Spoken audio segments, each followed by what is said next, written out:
আমন্ত্রণ ২১-এর রাতে আমাদের আজকের বিষয় আগে বড়রা এখন ছোটরাও। আমাদের সঙ্গে স্টুডিওতে উপস্থিত আছেন বিএনপির তথ্য সম্পাদক আজিজুল বারী হেলাল। আপনাকে স্বাগত জানাচ্ছি। আমাদের সঙ্গে আছেন রাজনীতি বিশ্লেষক শরীফুজ্জামান শরীফ।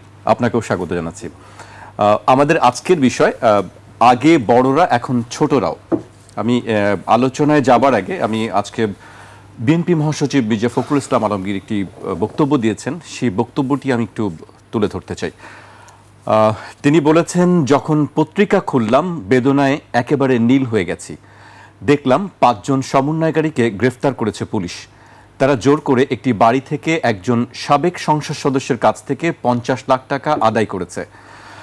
মির্জা ফখরুল আরও বলেন, এই কি পরিণতি? এটি কি আমরা চেয়েছিলাম? দেশের মানুষ কি কেউ এটা চেয়েছিল? এত তাড়াতাড়ি যদি এই ঘটনা ঘটে, ১ বছরও হয়নি, তাহলে আমাদের ভবিষ্যৎ কি? মির্জা ফখরুল ইসলাম খুব বেদনাহত হয়ে কথাগুলো বলেছেন। আমি গত ২ দিন ধরেই আমরা দেখছি আলোচনা সমালোচনা চলছে। আমি প্রথমে হেলাল ভাইকে দিয়ে শুরু করতে চাই।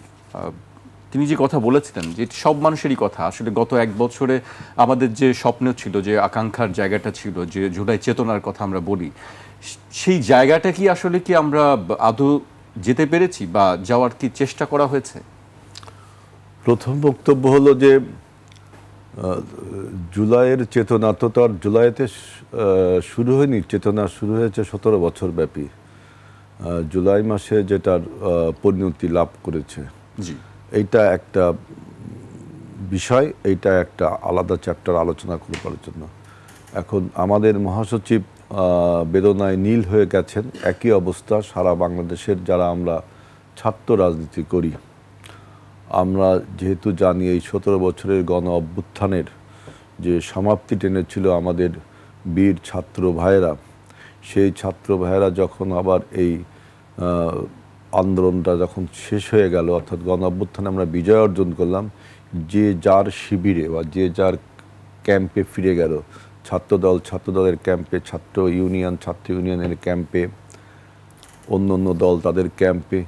কিন্তু বৈষম্য বিরোধী ছাত্র আন্দোলন বলে যে জোটটা ছিল, তাদের একটি অংশ আবার তারা নিজেরাই একটি দল গঠন করলো। এই দলটার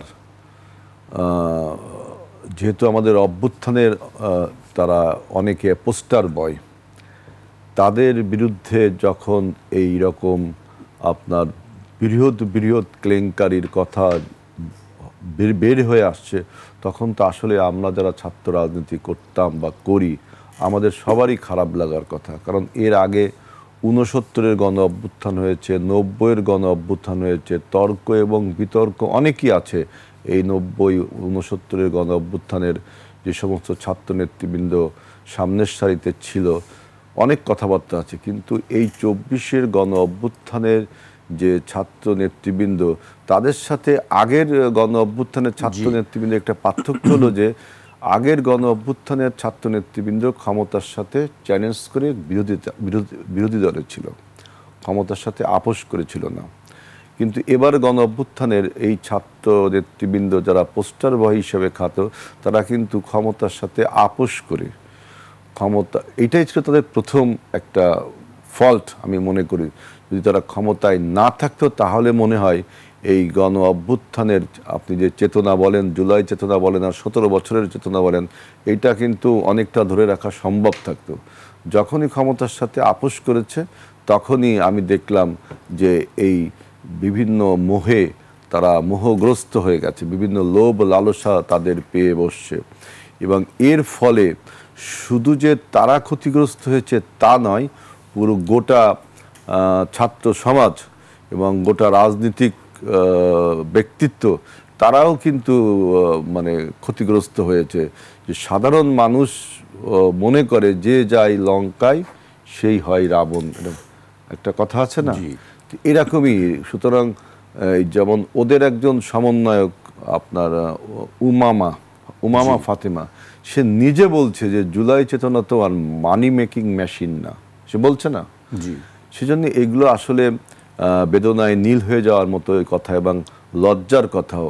এখন আমি মনে করি এই সমস্ত বিষয়কে আপনারা যতই প্রাধান্য দেন, বাংলাদেশের সামনে কিন্তু এখন বার্নিং ইস্যু এই জুলাই চেতনা বা 24-এর গণ অভ্যুত্থান, এগুলো কিন্তু আস্তে আস্তে ফিকে হয়ে যাচ্ছে এই সমস্ত কর্মকাণ্ড, এবং এর সাথে যুক্ত হয়েছে আমাদের ভবিষ্যৎ আপনার গণতন্ত্র উত্তরণের পথে যত বাধা তৈরি হচ্ছে, প্রচণ্ড প্রবল বাধা তৈরি হচ্ছে, পাহাড় সম বাধা তৈরি করা হচ্ছে, এবং এই আমাদের গণতন্ত্র উত্তরণের পথে যে জন্য আমরা আপনার 17 বছরের অভ্যুত্থান ঘটালাম, যে জন্য লাস্ট 34 দিনকে বলা হলো বাংলাদেশ কাঁপানো 34 দিন, 36 দিন, সেই 36 দিনের সমস্ত আশা আকাঙ্ক্ষা ধূলিসাৎ হতে বসে চলছে। কারণ গণতন্ত্র উত্তরণের যে প্রথম স্বপ্ন আমাদের, সেই স্বপ্নটা আজকে বিভিন্ন বয়ান তৈরি করে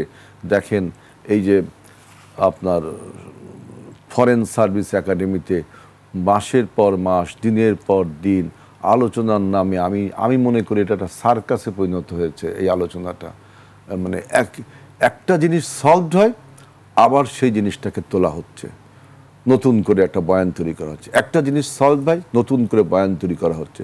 আমরা বারবার বলছি, সাধারণ জনগণও এটা বোঝে যে আপনি যদি গণতন্ত্রের পথে বাংলাদেশকে উত্তরণ করতে চান, এবং বাংলাদেশে যে সমস্ত রাষ্ট্রীয় প্রতিষ্ঠানগুলো শেখ হাসিনা ধ্বংস করে গেছে, যে সমস্ত জিনিসের সংস্কার মেরামত করা প্রয়োজন, তার সব কিছু যদি করতে চান, তাহলে অবশ্যই আপনাকে একটা নির্বাচন দিতে হবে। নির্বাচন ছাড়া সংস্কার সম্ভব না। নির্বাচনই একটা বড় সংস্কার। আমি অনেক জায়গায় বলেছি, দেখেন, একটা মানুষ যদি সুষ্ঠুভাবে তার ভোটটা দিতে পারে, এবং সেই ভোটটা যদি গণনা করা হয় সুষ্ঠুভাবে, এবং সেটা যদি ঠিকমতো রেজাল্টটা ঘোষণা করায়, এর থেকে বড় সংস্কার বাংলাদেশে আর কিছু হতে পারে না। এই এই এই এই অধিকার থেকে মানুষ গত 17 বছর বঞ্চিত ছিল। আপনি যদি এই অধিকারটা ফিরিয়ে দিতে পারেন সুন্দর এবং স্বচ্ছভাবে, এই সংস্কারই বাংলাদেশের অন্যান্য সমস্ত সংস্কারকে কার্যকর করে দেবে। কারণ তখন তার একটা জবাব দিতে থাকবে, ওই যে লোকটা আপনার নির্বাচিত হচ্ছে তার একটা জনগণের কাছে যেমন সে জবাব দিয়ে থাকতেছে, ঠিক তেমনি তিনি আপনার সংসদের কাছে জবাব দিয়ে থাকতেছে।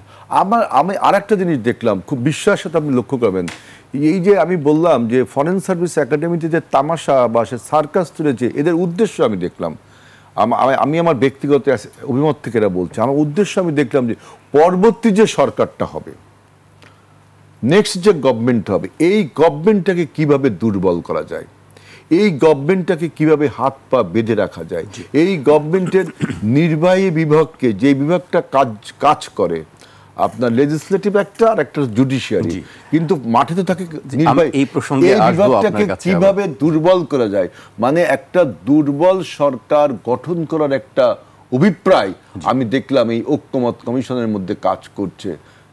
জি হেলাল ভাই, আমি আপনার কাছে আবারও আসবো। আমি শরীফ ভাইয়ের কাছে আসতে চাই। আপনারা দুজনেই রাজনীতির মানুষ, ছাত্র রাজনীতির সঙ্গে ওতপ্রোতভাবে জড়িয়ে ছিলেন, নেতৃত্ব পর্যায়ে ছিলেন। আপনি নিশ্চয়ই শুনেছেন মির্জা ফখরুল ইসলাম আলমগীর যে বক্তব্যটি, তিনি আশাহত বেদনাহত আরেকটি কথা বলেছেন যে চারিত্রিক স্খলন গোটা জাতিকে হতাশাগ্রস্ত করে। আপনি কি একটু বলবেন যে রাজনীতির এবং চারিত্রিক যে স্খলনটা, এটি তো নিশ্চয়ই প্রশ্নবোধক একটি বিষয়। আপনাকে ধন্যবাদ, দর্শক শ্রোতাদেরকে ধন্যবাদ, আমার সাথে আলোচককে শুভেচ্ছা। আমরা মিডিয়ার বাইরে ব্যক্তিগত আলোচনায় এই সময়কালে সবথেকে বেশি আলোচনার বিষয় হচ্ছে যে এই যে নতুন রাজনৈতিক বন্দোবস্তর নামে যে ধরনের কেলেঙ্কারির ঘটনা প্রায় প্রতিনিয়ত মিডিয়াতে, সোশ্যাল মিডিয়াতে আসছে, এবং এটার ভিত্তিটা হলো আজ থেকে 1 বছর আগে যে পরিবর্তনটা হয়েছে। বাংলাদেশের পরিবর্তনটা এটা প্রথম না। বাংলাদেশের ছাত্র জনতার সম্মিলিত প্রতিরোধে এর আগেও 90 সালে একটা দানবীয় সরকার, তাদের পতন হয়েছে, 69 সালে একটা গণঅভ্যুত্থান হয়েছে। মুক্তিযুদ্ধকে আমি বাইরে রাখলাম, কিন্তু এই যে 3টি গণঅভ্যুত্থান, এবারের গণঅভ্যুত্থানটার চরিত্রটা একটু ভিন্ন ছিল, অবয়বটা একটু ভিন্ন ছিল। এর আগের দুটো ঘটনায় সরাসরি ছাত্র নেতারা, রাজনৈতিক নেতৃত্ব, তারা ভূমিকা রেখেছে। এবার কৌশলগত কারণে হয়তো সংগঠনগুলো তাদেরকে নিজেদেরকে পেছনে রেখে এটিকে আরও ব্যাপক ভিত্তিক করার জন্য যাদেরকে সামনে এনে দিয়েছে, আলোচনার বিষয়বস্তু এখন তারা সেই আস্থার জায়গাটা ধরে রেখেছেন কিনা। প্রথম থেকেই তাদের মধ্যে একটা প্রবণতা দেখা গেছে যে এই গণঅভ্যুত্থানটার ক্রেডিটটা একমাত্র আমরা করেছি, এই ধরনের একটা প্রবণতা তাদের ছিল এই লিডারশিপের। সেকেন্ড জায়গাটা হচ্ছে যে তারা সফলতার পুরোটা নিজেরা যেমন নিতে চেয়েছে, তাদের মধ্যে একটা সত্যকে হাইড করার একটা প্রবণতা ছিল। এরা প্রত্যেকেই আমাদের যে পরিচয় হিসাবে আমরা জানি যে একেবারে নির্দলীয়, কিন্তু আপনি খেয়াল করে দেখছেন যে তারা ভেতরে ভেতরে রাজনৈতিক সম্পৃক্ততা তাদের ছিল। তা না হলে এত স্বল্প সময়ের মধ্যে একটা নতুন রাজনৈতিক দলের দিকে তারা কিভাবে যায়? তারা ভেতরে ভেতরে একটা রাজনৈতিক মতাদর্শকে তারা লালন করত। একই সাথে আপনি গত এক বছর এই লিডারশিপের একটা বিরাট অংশ, এটা আমার কাছে খুবই বিস্ময় লাগে, তাদের সমালোচনার প্রথম টার্গেটটা হচ্ছে, আওয়ামী লীগ বাদ দিলাম, বাংলাদেশে যারা গণ অভ্যুত্থানের পক্ষে ছিল তাদের প্রথম টার্গেটটা হলো বিএনপি।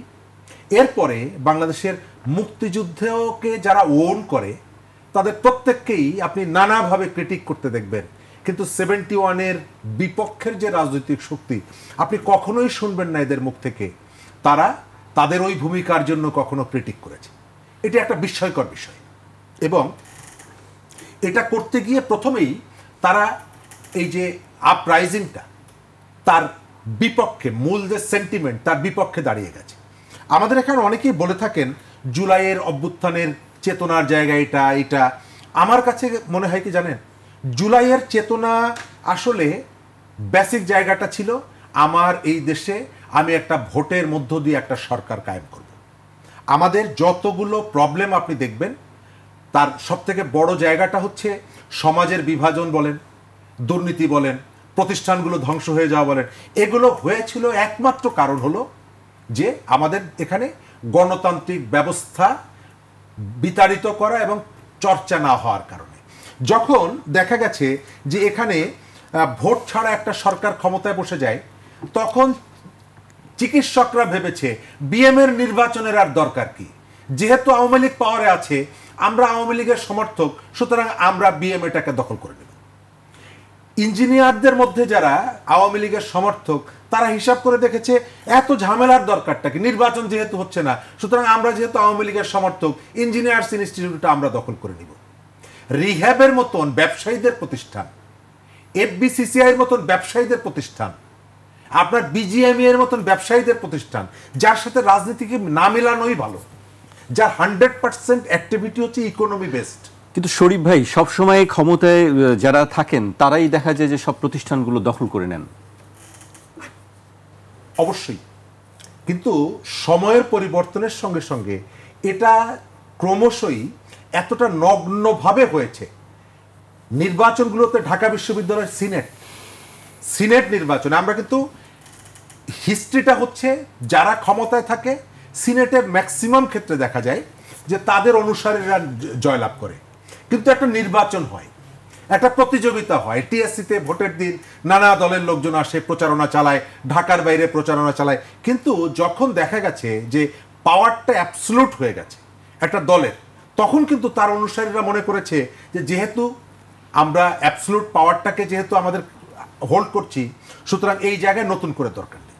আমাদের এই ছাত্রনেতাদের মধ্যে এই ধরনের একটা প্রবণতা ছিল যে ক্রেডিটটা পুরোপুরি আমরা নিব, এবং এটি করতে গিয়ে তারা মনে হয়েছে যে তারা জগা খিচুড়ি করে ফেলেছে। তবে আমি এই ছাত্রনেতাদেরকে 100% দোষ আমি দিব না।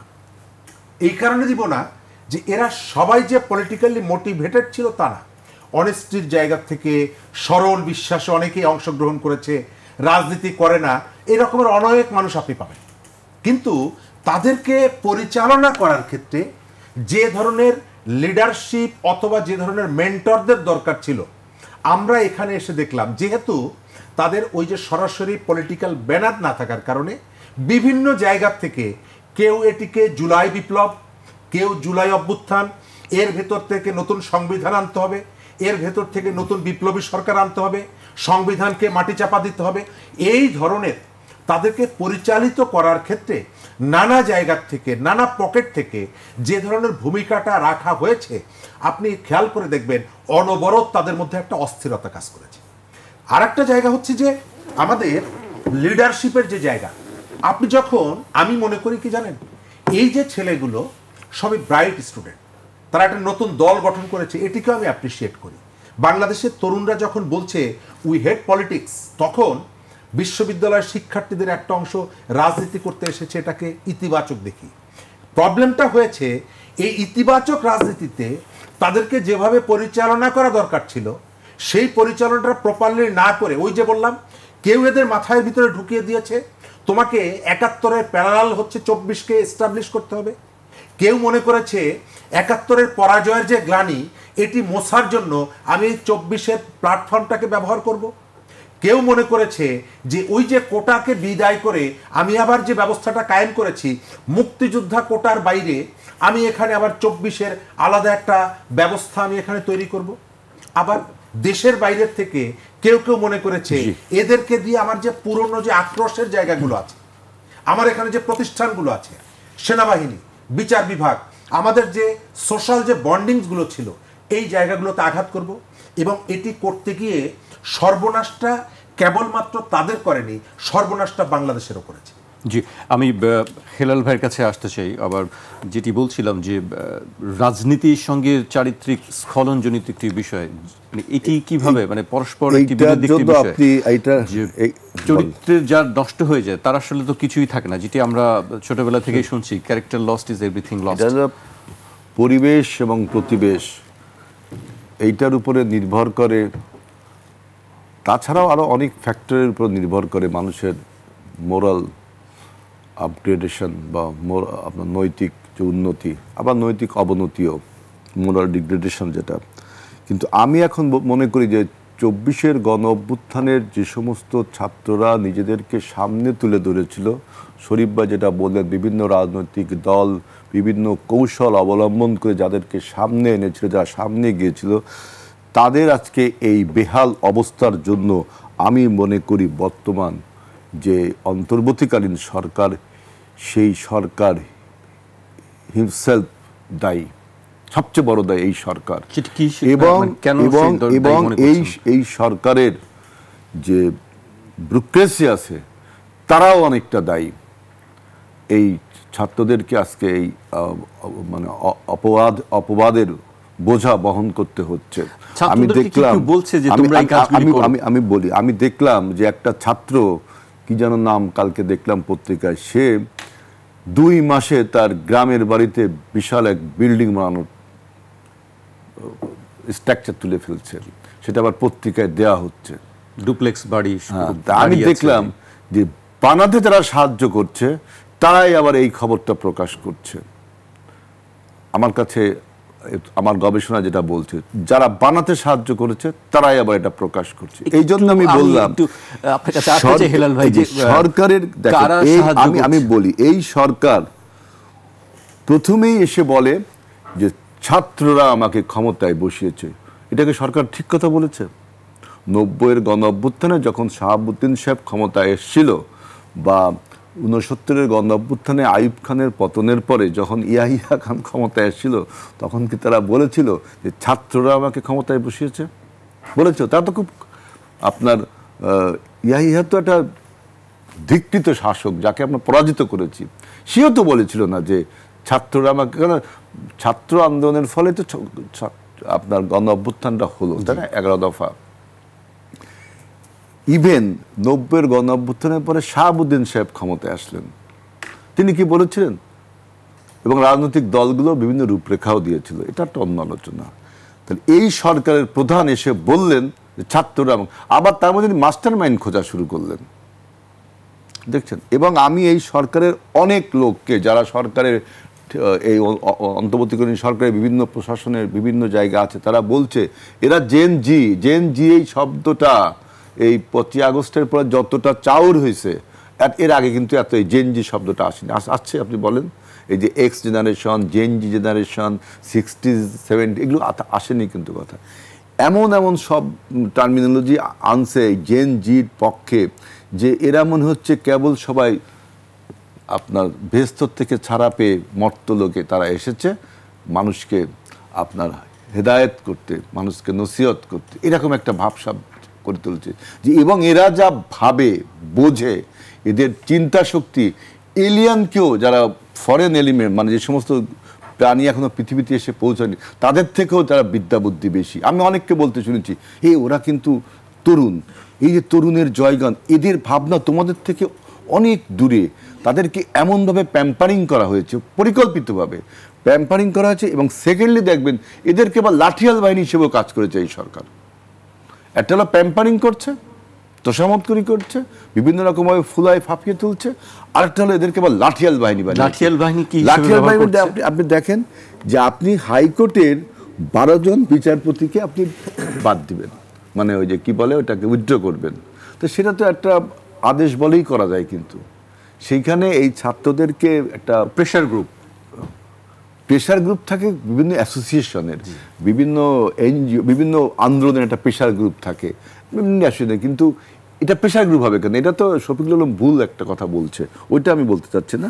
ওইটা উনি একটা কথা বলছে, ওই কথাটা প্রেশার গ্রুপ হয় না। প্রেশার গ্রুপ অন্য জিনিস, এর কোনো অ্যাসোসিয়েশন, কোনো অর্গানাইজেশন, এইগুলো হয় প্রেশার গ্রুপ।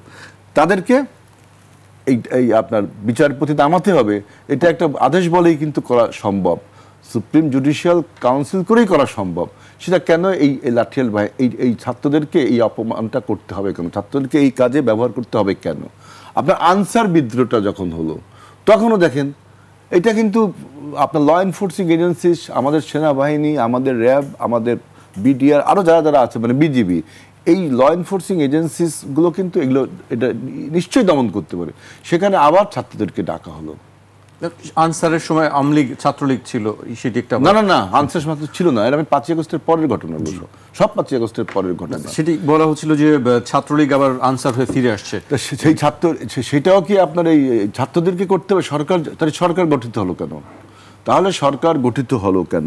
এরকম প্রচুর কাজে ছাত্রদেরকে আপনার অনৈতিকভাবে ব্যবহার করলো। এবং প্রধান উপদেষ্টার বাড়ির সামনেটাকে করা হলো এই মুভমেন্ট ব্রিডিং গ্রাউন্ড হিসাবে পরিণত করালো। সেখানে বিভিন্ন ছাত্ররা দাবি দাওয়া নিয়ে যাচ্ছে, উনি সেটা মানছে। এবং এর প্রথম যে সূত্রপাত হলো যে যখন ওই একদল ছাত্র সচিবালয়ের ভিতর ঢুকে গেল পরীক্ষা না দিয়ে পাশ করবে, এবং লাস্টে আপনি দেখেন, লাস্টে সচিবালয়টা অবলীলায় ভেঙে ফেলার একটা, সচিবালয়ের ভিতরে গাড়ি ঠাড়ি আর কি, গাড়ি, বিভিন্ন যানবাহন, আসবাবপত্র ভেঙে ফেলার একটা বন্দোবস্ত করে দিল।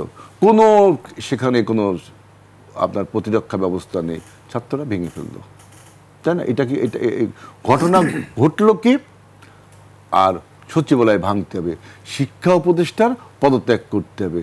আর আমি তো দেখলাম ওই ঘটনায় প্রথম যদি পদত্যাগ করতে হয় স্বরাষ্ট্র মন্ত্রণালয় পদত্যাগ করতে হয়, প্রতিরক্ষা মন্ত্রণালয়ের কারোর পদত্যাগ করতে হয়, এরপর আসে শিক্ষা উপদেষ্টা, কারণ তিনি পরীক্ষাটা পিছুতে দেরি করেছেন। আর মাইলস্টোন কলেজ বা স্কুল অত বড় বিল্ডিং হয়েছে কেন? এর দায়িত্ব তো রাজুকের, তাই না? আমি দেখলাম সব কিছু গুবলেট হয়ে যাচ্ছে। যে সুতরাং আমি বলছি যে ছাত্রদেরকে এইভাবে আপনার প্যাম্পারিং করা, ছাত্রদেরকে এইভাবে বড় করে তোলা এবং ছাত্রদেরকে লাঠিয়াল বাহিনী হিসেবে কাজ করার ফলে এদের যে মানসিক একটা পরিবর্তন শুরু হয়েছে। আমি ছাত্রদেরকে এইভাবে ঢালাওভাবে ছাত্র রাজনীতি করে, নিশ্চয়ই এদের নৈতিক মনোবল, মানসিক মনোবল এবং চারিত্রিক মনোবল অবশ্যই ছিল। কিন্তু এই বর্তমান এই ইন্টারিম গভর্নমেন্ট এবং তার যে সমস্ত লোকজন এখন তাকে পরিচালনা করছে সারাউন্ডিংসের, তাদের বিভিন্ন রকম মানে অযৌক্তিক বক্তব্য এই ছাত্রদেরকে আজকে এই ডিটোনেশনের পিছনে মূল কারণ হয়ে দাঁড়িয়েছে। আমি একটি বিরতিতে যেতে হচ্ছে আমাকে। দর্শক, একটি বিরতি নিচ্ছি, বিরতির পর আবারও ফিরবে 21 রাতে, আমাদের সঙ্গেই থাকুন।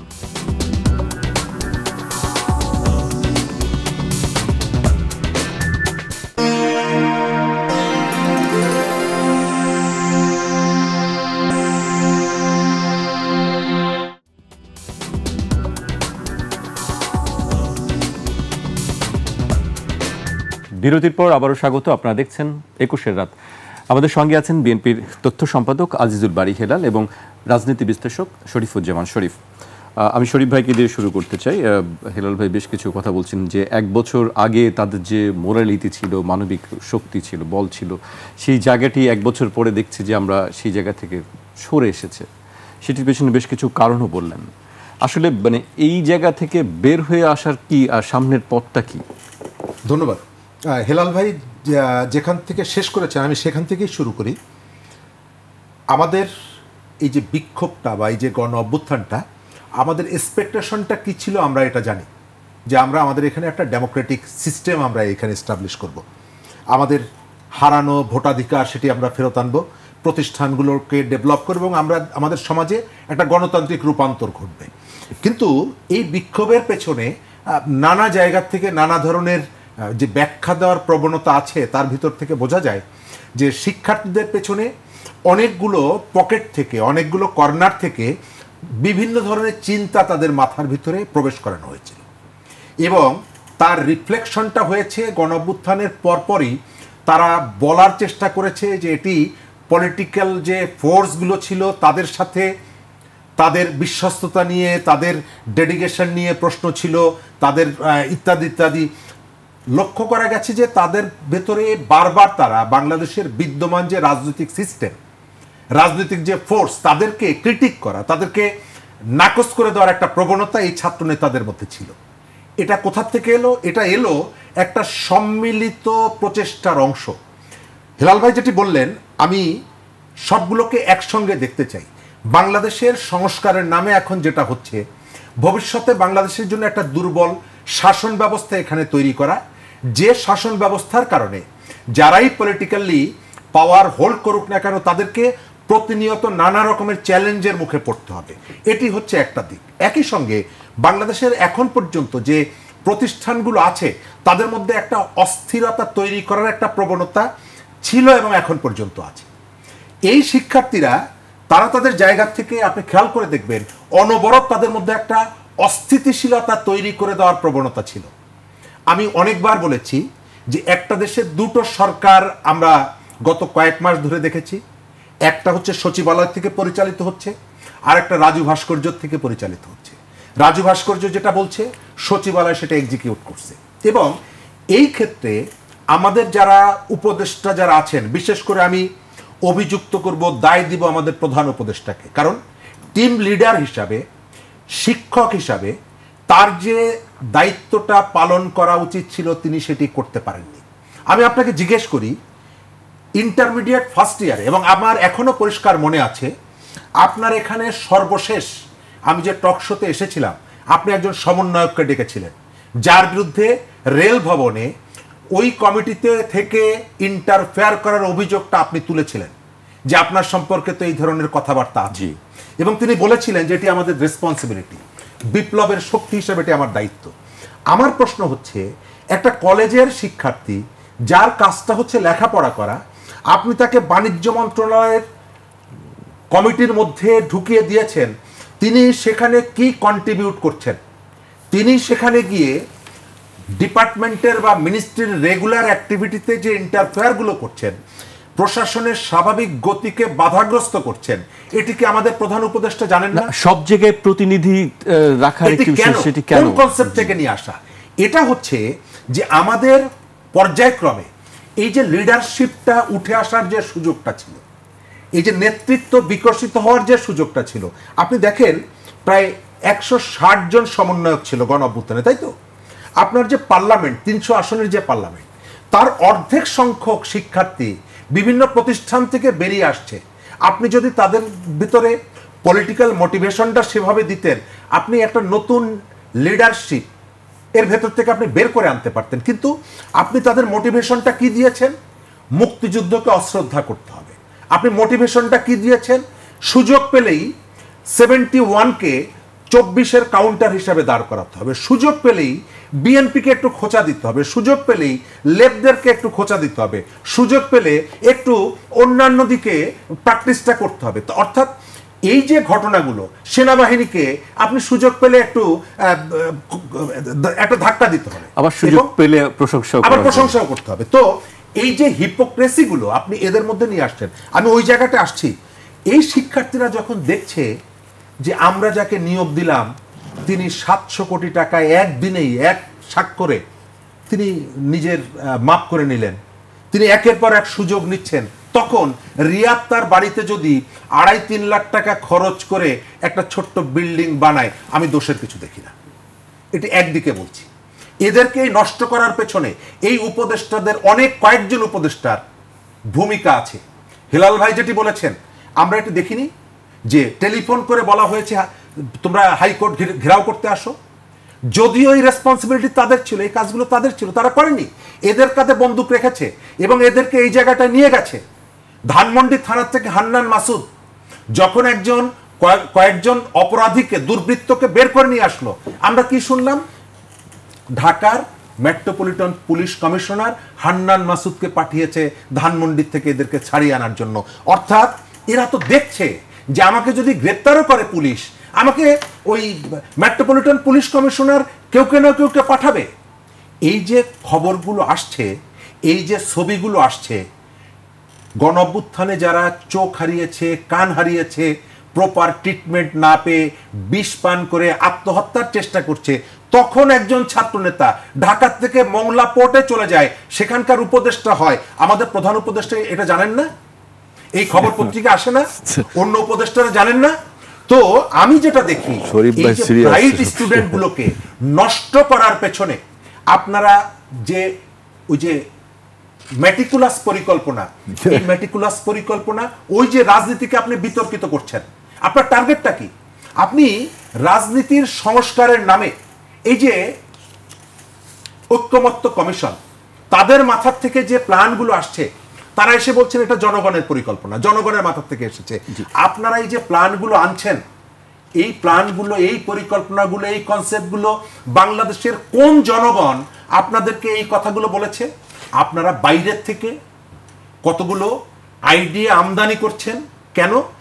এদের বেশিরভাগের লেখাপড়া বাইরে, তারা বাইরের জীবনযাপনে অভ্যস্ত, এবং বাংলাদেশকে ঘিরে এই যে ম্যাটিকুলাস প্ল্যান যেটা আমি দেখছি, ওই ঐক্যমত্যের কাউন্সিলে ভবিষ্যতে বাংলাদেশের রাজনৈতিক কাঠামোকে দুর্বল করে ফেলা, অন্যদের উপরে নির্ভরশীল করা, এটা যেমন একটা অংশ। এই যে ছাত্রনেতারা যারা জীবন বাজি রেখে পুলিশের সামনে দাঁড়ালো, ডিবি অফিসে গিয়ে আত্মসমর্পণ করলো না, সেই ছাত্রনেতাদেরকে 1 বছরের মাথায় এই যে ভিলেন বানিয়ে ফেলা হলো, অসৎ বানিয়ে ফেলা হলো, চোর বানিয়ে ফেলা হলো, চাঁদাবাজ বানিয়ে ফেলা হলো, এইটার দায় এই সরকারকে অবশ্যই নিতে হবে। শরীফ ভাই, আমি আসবো আপনার কাছে আবারও, হেলাল ভাইয়ের কাছে আসতে চাই। শরীফ ভাই বেশ কিছু কথা বলছিলেন, অনেক প্রসঙ্গ নিয়ে তুলেছেন, আর একটি বিষয় বলছিলেন যে খোঁচাখুচি করার একটি বিষয়, সে প্রসঙ্গে আমি একটু আসতে চাই। আমরা গতকালকেও দেখেছি এনসিপি নেতা নাসিরউদ্দিন পাটোয়ারি একটি কথা বলেছেন, আমি সেই কথাটি একটু উল্লেখ করতে চাই হেলাল ভাই আপনার জন্য। নাসিরউদ্দিন পাটোয়ারি বলেন, বাংলাদেশে অসংখ্য হত্যাকাণ্ড ঘটেছে, এর মধ্যে বড় একটি ঘটনা হলো 10 ট্রাক অস্ত্রের চালান। যদি অস্ত্র হ্যান্ডেলই করতে না পারেন তবে নিয়ে আসছিলেন কেন আপনি? আমাদের দক্ষিণ এশিয়ায় এই অস্ত্র কাহিনীর কারণে বাংলাদেশের সার্বভৌমত্বের হুমকির মধ্যে পড়েছে, অসংখ্য মানুষের জীবন বিপন্ন হয়েছে। নাসিরউদ্দিন পাটোয়ারি গতকালকে এই বক্তব্যটি দিয়েছেন। তিনি আগেও বিএনপির শীর্ষস্থানীয় আমি এই জন্য বলছি আমি একটা বিষয় বলতে চেয়েছিলাম, এখন যেহেতু আপনি একটা নতুন একটা বিষয় তুললেন, এই যে বাংলাদেশের এই পরিবর্তনকে তো ভারত ভালোভাবে মেনে নেয়নি, তাই না? এখন ভারত বা দিল্লির সরকার এই দেশে বিভিন্ন রকম বয়ান ছাড়ছে আমাদের দেশকে অস্থিতিশীল করবার জন্য, আমাদের দেশে গণতন্ত্র প্রতিষ্ঠা না হতে পারে, এই জন্য বিভিন্ন বয়ান ছাড়ছে। সেই বয়ানগুলো যখন ভারতের প্রথম টার্গেট যে বিএনপি যদি কোনো বক্তব্য দেয় সেই বক্তব্যের সাথে একমত হতে হবে, তাহলে কি হলো? ভারত বিরোধী মনোভাব কিন্তু বাংলাদেশে বিরাজ করছে।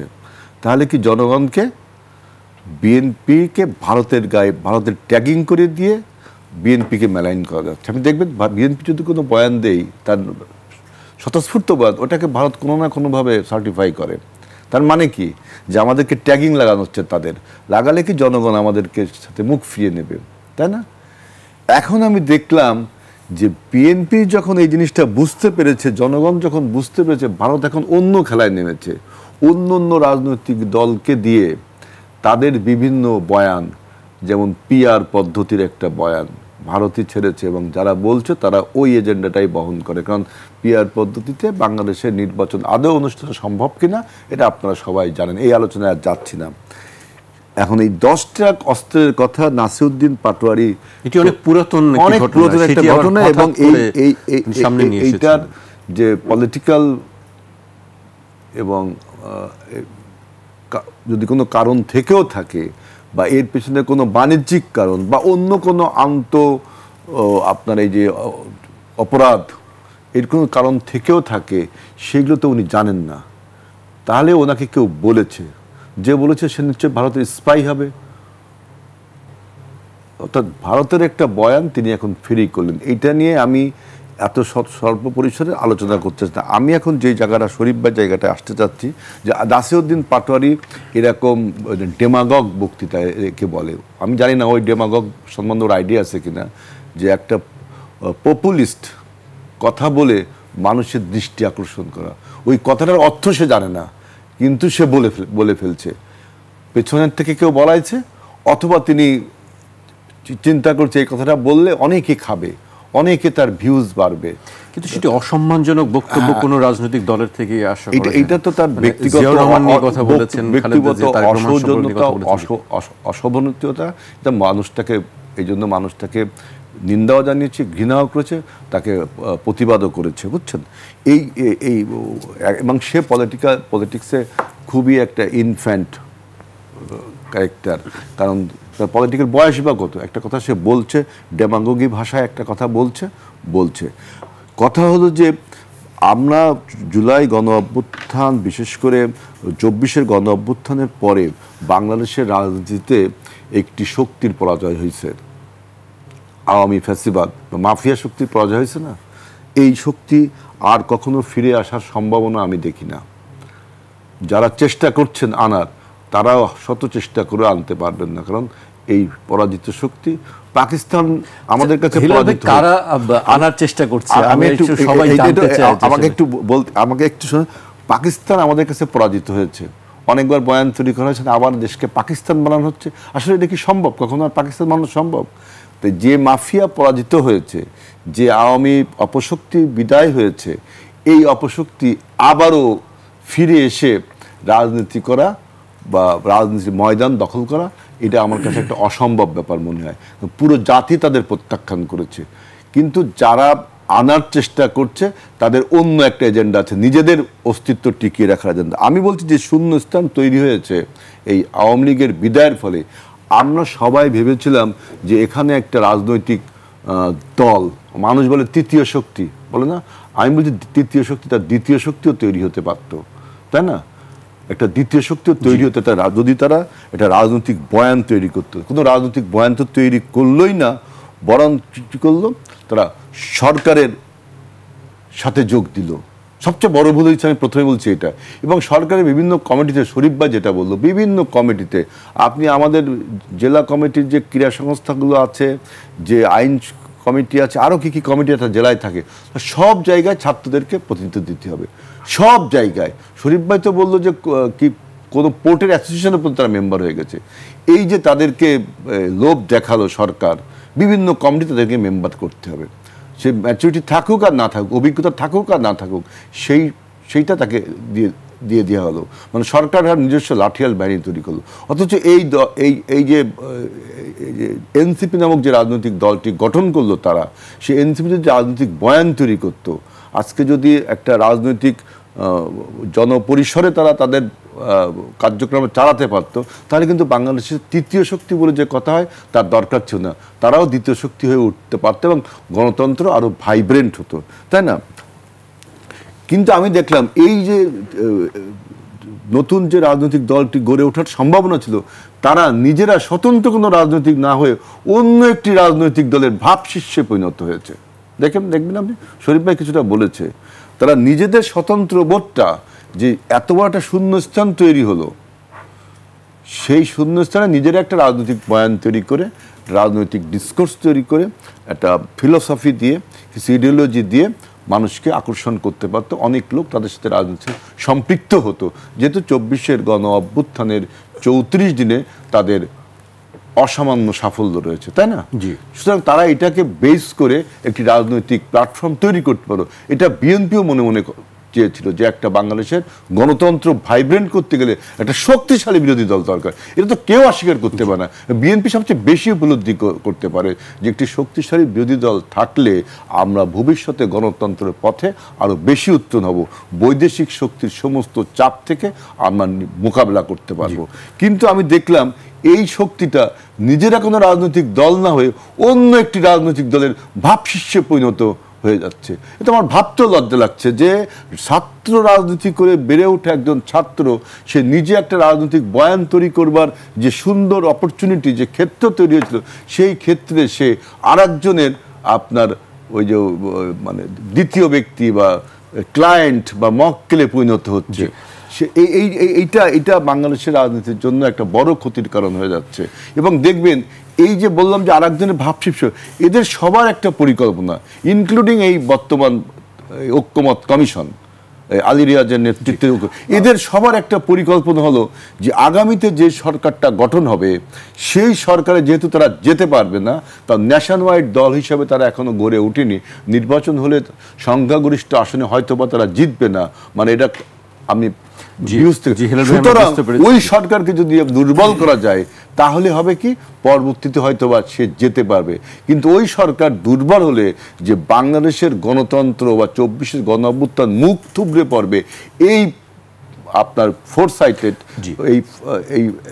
এই দূরদর্শিতা তাদের নেই বিধায় তারা, আমি দেখলাম, অথবা এই ঐক্যমত কমিশনের আলী রিয়াজ সহ সবাই কারো না কারো এজেন্ডা বহন করছে যে বাংলাদেশকে কিভাবে অস্থিতিশীল করে আফগানিস্তানের হামিদ কারজাই মার্কা সরকার বা আব্দুল ঘানি সরকার ওই ইরাকের যদি করা যায়, তাহলে বাংলাদেশে ওনারা কার এজেন্ডা বহন করে কার পারপাস হেলাল ভাই, আমি বুঝতে পেরেছি আপনার বক্তব্য। আমরা একেবারে শেষ পর্যায়ে চলে এসেছি। আমি শরীফ ভাইকে দিয়ে শেষ করতে চাই। আমরা ঢাকার বিভিন্ন চাঁদাবাজি নিয়ে কথা হচ্ছিল, বিভিন্ন এনসিপি নিয়ে কথা হচ্ছিল, বৈষম্য বিরোধী ছাত্র আন্দোলন নিয়ে কথা হচ্ছিল। আমরা ঢাকার বাইরে একটি ঘটনা গত কয়েকদিন ধরে আলোচনা চলছে। রাজশাহীতে 123 জন চাঁদাবাজের তালিকা করা হয়েছে। সেই চাঁদাবাজের তালিকার মধ্যে বিএনপি এবং জামায়াতের আছে 50 জন, সেখানে আওয়ামী লীগেরও আছে কয়েকজন। মানে আমাদের বক্তব্য ছিল যে আগে বড়রা, এখন ছোটরাও, বড়রাও আছে ছোটরাও আছে, দুই পক্ষই আছে। আসলে মানে আসলে পৃথিবীর যে কোনো দেশে আপনি একেবারে দুর্নীতি, অন্যায়, অবিচার, অনিয়ম একেবারে ফ্রেশ করে ফেলতে পারবেন সেই ধরনের অবস্থাটা এখনো হয়নি। ছোট অথবা বড় প্রবলেমটা আছে, কিন্তু সরকারের দায়িত্বটা থাকে সম্মিলিতভাবে আইনি পদ্ধতিতে প্রবলেমটাকে সলভ করা, কমিয়ে আনা। আমাদের এখানে এই ইচ্ছাটা নাই। আপনি সরকারের বিভিন্ন জায়গা থেকে দেখবেন তারা বলছে চাঁদাবাজের হাত বদল হয়েছে। এটা তো একজন জার্নালিস্ট হিসেবে আপনি বলতে পারেন, কিন্তু সরকারের দায়িত্ব হচ্ছে, সরকার যদি জানে যে চাঁদাবাজের হাত বদল হয়েছে, চাঁদার পরিমাণটা বেড়েছে, তাহলে প্রশ্ন জাগে যে এই চাঁদাবাজদেরকে সরকার ধরে না কেন? যারা ফ্যাসিস্ট ছিল তারা পালিয়ে গেছে, এই চাঁদাটা তাহলে কারা তোলে এবং কোথায় যায়? আমরা তখন শুনতাম আসাদুজ্জামান কামালের কাছে কাউরান বাজার থেকে প্রতিদিন এত টাকা যায়। তো এখন কাউরান বাজার থেকে যে চাঁদাটা ওঠে সরকারের কোন কোন উপদেষ্টার কাছে যায় সেটি আমরা জানতে চাই। কোন কোন উপদেষ্টার কাছে যায় এটি আমরা জানতে চাই। কেন জানতে চাই? আগের সরকারের আমলে যদি স্বরাষ্ট্র উপদেষ্টা মন্ত্রীর কাছে যেয়ে থাকে, এখন কারো না কারোর কাছে যায়। সরকার যদি জানে তাহলে সরকার তাদের বিরুদ্ধে ব্যবস্থা নেয় না কেন? আপনি দেখবেন বিএনপিকে অ্যাটাক করে, বিএনপি এইটা করছে সেটা করছে। বিএনপি যে ছেলেটাকে মহাখালীর ওই যে একটা হোটেলে হামলা করার জন্য বহিষ্কার করলো, তাকে কি পুলিশ ধরেছে? আইন শৃঙ্খলা বাহিনী ধরেছে? বিএনপি কি বলেছে যে তাকে ধরা যাবে না? এর ভেতর থেকে এই অন্যায় কাজটাকে টিকিয়ে রাখার ভেতর থেকে তাদের একটা সুপ্ত টার্গেট আছে, বিএনপিকে আসামির কাঠগড়ায় দাঁড় করাও। এবং এই প্রক্রিয়াটা একেবারে একজন দুইজন মিলে করছে তা না, এর সাথে একটা সংঘবদ্ধ চক্র আছে। বাংলাদেশের প্রতিষ্ঠানগুলোকে উইক করে ফেলা, দুর্বল করে ফেলা, এর পেছনে যে অসৎ উদ্দেশ্য এটি আমরা অনেক সময় বুঝতে পারি না। আমরা দেখি অমুক ভাই বিদেশে বসে সারাদিন ভারতে গালাগালি করে, ভাই এই তো বিরাট লোক। আপনাকে আমি বলি, বাংলাদেশে যদি সারাদিন অস্থিরতা থাকে, কেনিয়ার যতটুকু লাভ হবে, সৌদি আরবের যতটুকু লাভ হবে, তার থেকে বেশি লাভ হবে ভারতের, মিয়ানমারের। আমার এখানকার সেনাবাহিনী যদি দুর্বল থাকে, তাহলে সব থেকে লাভ হবে ভারত অথবা মিয়ানমারের। বাংলাদেশের সেনাবাহিনীর বিরুদ্ধে অনবরত যে প্রচারণা, বাংলাদেশের আমাদের যে হারমোনিগুলো আছে এর বিরুদ্ধে অনবরত যে প্রচারণা, বাংলাদেশকে সবসময় একটা অস্থির অবস্থার মধ্যে। জাতিসংঘের মহাসচিব যেদিন ঢাকা সফর করবে, সেই সফরে পলিটিক্যাল পার্টিগুলো নেতারা তার সঙ্গে দেখা করবে, তার মধ্যে সিপিবিও আছে। আপনি আগের দিন রাত্রে মব ক্রিয়েট করে বলেন সিপিবি অফিস ভেঙে দিতে হবে। উদ্দেশ্যটা কি? উদ্দেশ্যটা হচ্ছে তাদেরকে জানানো যে বাংলাদেশ একটা অকার্যকর রাষ্ট্র হতে যাচ্ছে। কিন্তু আমরা অনেকেই বুঝতে পারি না, এই যে খেলার পেছনে, পর্দার পেছনে যে একটা অংশ আছে যারা খেলারাম হিসাবে খেলে যেতে চায়, আমরা তাদেরকে চিনতে পারি না। আমি শেষ জায়গাটা, কনক্লুশন এই জায়গাটা করব। বিভিন্ন জায়গায় সরকার বলছে 1 বছর পেরিয়ে গেছে, চাঁদাবাজি বেড়েছে, চাঁদাবাজি কমেনি। বিভিন্ন জায়গায় সরকার শুধুমাত্র, আমরা স্বরাষ্ট্র উপদেষ্টাকে অনেক ভালো একজন মানুষ, একেবারে আলাভোলা টাইপের লোক, যার সাথে দেখা হচ্ছে জিজ্ঞেস করে সকালে কি দিয়া খাইছো। আমি বলতে চাই, আমরা এই জায়গাটায় এই ধরনের ভালো আচরণের পাশাপাশি আমরা তার দৃঢ়তা দেখতে চাই। তিনি সফল হয়েছেন, তিনি ওই জায়গাটায় বসেছেন, তিনি ইস্ত্রি করা শার্ট পরেন কি পরেন না, তার থেকে ইম্পর্টেন্ট হচ্ছে বিড়ালটা ইঁদুর মারছে কিনা। আমরা এই জায়গাটায় এখন পর্যন্ত সরকারের পক্ষ থেকে আইন শৃঙ্খলা পরিপন্থী কাজে যারা যুক্ত, তাদের বিরুদ্ধে দৃঢ় কোনো পদক্ষেপ আমরা এখন পর্যন্ত দেখিনি। রাজশাহীর যে তথ্যটা দিলেন, এটি যদি সত্য হয়ে থাকে, আমরা চাই তাদেরকে গ্রেপ্তার করেন। সারা দেশে যারা চাঁদাবাজি করছে তাদেরকে গ্রেপ্তার করেন। আর এই যে শিক্ষার্থীরা যে বিপথে চলে গেছে, তাদেরকে ফিরিয়ে আনার জন্য, সুপথে ফিরিয়ে আনার জন্য সরকারের একটা দায়িত্ব আছে। যেহেতু এই সরকার, তাদের বেসিক পাওয়ারের জায়গাটা হচ্ছে শিক্ষার্থীরা, সুতরাং আপনি তাদের মাথায় যেমনি হাতও বুলাবেন, একই সাথে তাদেরকে শাসনও করবেন। আমাদের যে সম্ভাবনাগুলো নষ্ট হয়ে যাক আমরা চাই না। এই যে গণ অভ্যুত্থানের হেলাল ভাই যেটা বলেছেন, পোস্টার বয় যারা, তাদের বিরুদ্ধে চাঁদাবাজির অভিযোগ, তাদেরকে আপনি বেঁধে থানায় নিয়ে যাচ্ছেন, কারাগারে নিয়ে যাচ্ছেন, এটি আমাদেরকে হৃদয়ে রক্তক্ষরণ ঘটায়। আমরা চাই সরকার এই রাজনীতি নিয়ে পলিটিক্স করার যে চেষ্টাটা করছে এখন পর্যন্ত, এখান থেকে বেরিয়ে আসুক, জুলাই যাতে ব্যর্থ না হয়। জি, আমরা কেউই বেদনায় নীল হতে চাই না। আপনাদেরকে অনেক ধন্যবাদ আমাদেরকে সময় দেওয়ার জন্য। দর্শক, আজ এখানে শেষ করছি। কাল আবার দেখা হবে রাত 12টায়। আপনারা সবাই সুস্থ থাকুন, নিরাপদে থাকুন, আর 21-এর সঙ্গেই থাকুন।